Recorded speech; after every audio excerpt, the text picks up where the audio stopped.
Welcome back, blade fans. Yep, this old sword is back with you. And we have another knife from Russia. Welcome back, Russian knives.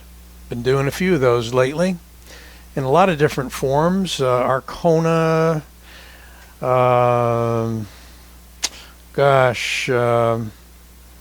crystal, dagger knives, a whole bunch. This is a new company, however, for me, and this is referred to as NC Custom. NC Custom.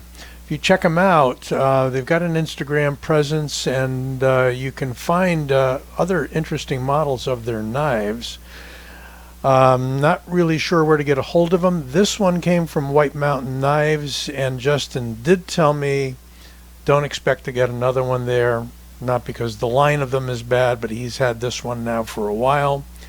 Guess who got interested? So hey, here it is, because I'm a sucker for dagger knives. Check it out though. Look at that real neat stone washed finish.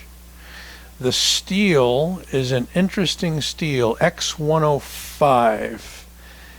And if you look up X105 on knife steel composition, you will find that it is closely allied to some of the 440C steels, but harder, tougher, etc., etc.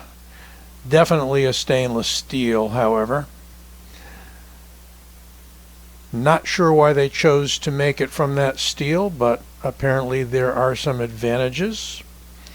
This came in at around $160, so these are not cheap knives. They're not budget knives.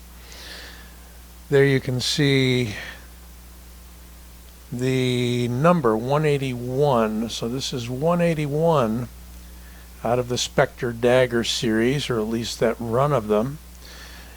And just so we are sure, it is made in Russia.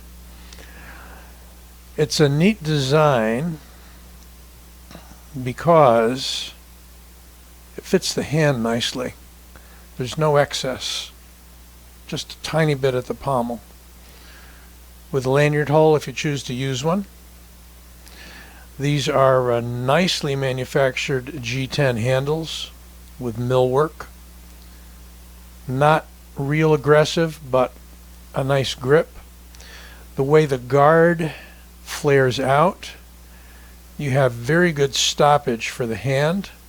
And since I like to use this 4-inch length dagger in the point down, it is perfect for getting a secure grip and not slipping onto the blade. This I would regard mainly as a sharpening choil. You can kind of get the tip of your finger in there.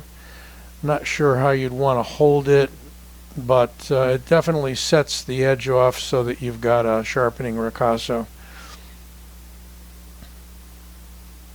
Beautiful fuller running down the middle. I love these double-edged with these deep fullers. It's one of the things that I liked about the what was it, the Aurora from Crystal Knives. Had a huge fuller running down the middle. It's a full tang knife, and we'll take some measurements. Why not?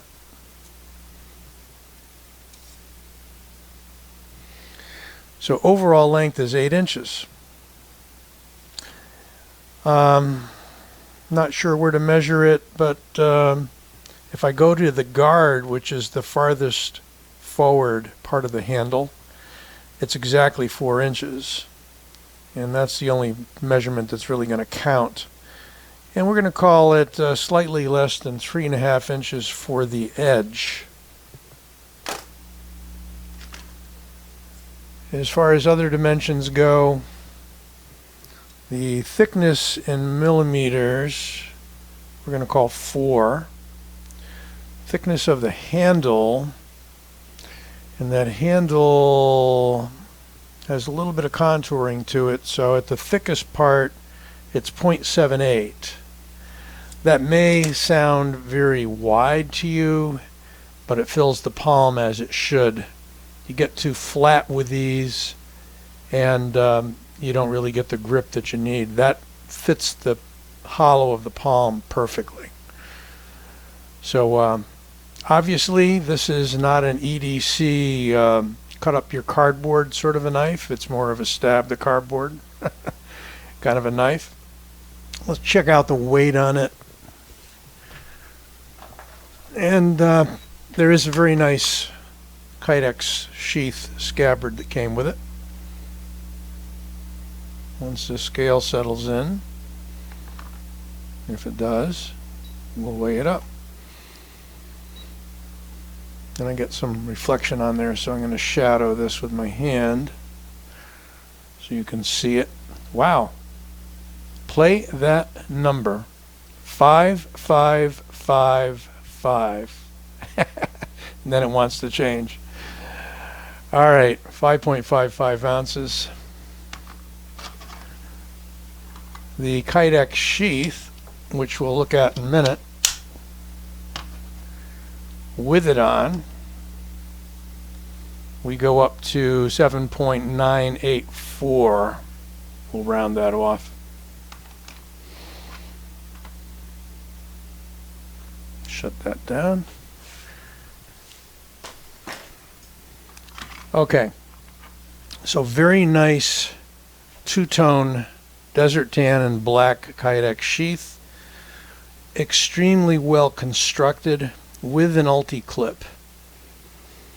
And if you haven't used ulti-clips before, you got to use all your power in your fingers to open and close them, but they hang on for dear life. So you would slip this into the waistband or over the belt.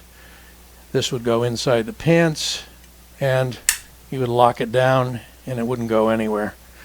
You'd rip your pants off before before that slid out of your belt. But a neat setup. This is constructed so you could take this off and put a tech lock on instead if you so chose. It's in there a bit tight. What I've been doing, just to take it out slowly, is to give it a push with the thumb. Oh my God. Well, it isn't going to leave unwanted. Ain't going to drop out of there. You know, all sheaths, Kydex sheaths, can be adjusted, so it can be warmed up a little with a heat gun, and that tension can be adjusted. But my feeling is it'll break in. The way I have to present the knives is I'm wrapping both hands around the camera. That doesn't give me the best leverage, but it does come right out. So there you go. But excellent sheath. Got to give them kudos for that. And it's a handsome one at that. You could do a neck knife sort of deal. I would definitely adjust the sheath if you're going to do that. It might tug a little hard on your neck. But well-constructed sheaths give you a lot of latitude for adjustment. So there is the Specter. Here is the Tops Iced Dagger. ICE stands for in case of emergency. It is not a federal law enforcement agency.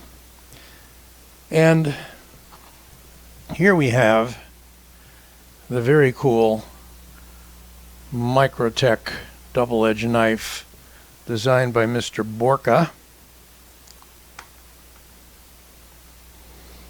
And I'll get you a name for that because I got the box nearby.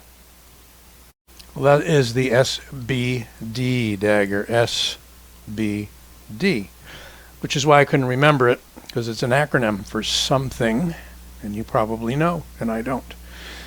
So, comparatively speaking, the Ice Dagger has a very short blade, considerably shorter than the 4-inch Specter. I sort of like the dimensions of this best of all three of them. This is a little flatter for sure, less contouring in the handle. And the SBD is longer, and it is wider. It was specially designed to be wide and cut like a single edge. And it's a much more expensive knife than the $160 Specter. And I think the top size dagger is coming in around 100, 109, something like that. They all come with Kydex sheaths. In case you're interested, there's the box label. Tourist knife. I thought that was interesting. So yeah, this is the knife the tourist should carry, double-edged dagger. Sure, why not? I don't know if that had to be labeled that way to pass customs or what the deal. That is very odd though, huh? Another quick look around. Fastened with torque screws on both sides, so the handle slabs are removable. They're beautifully contoured and meshed to the steel. No hot spots, no obvious edges. And again, you have kind of that pommel there as a impact implement. And you definitely have a pointy, piercy, sharp edge. Love the stonewash once again. They do a great job with their knives. They are precision made, and they go out of their way to give you a good Kydex sheath as well. There's the logo, there's the name, a little bit of heavy branding there, and there we have the steel X105. I understand that's a German stainless, by the way, but you can find out a little bit more about it online. And a nice inset here where that one screw is settled in. Same thing here. So they even thought of that. I mean, the screws are not hot spots because they're countersunk.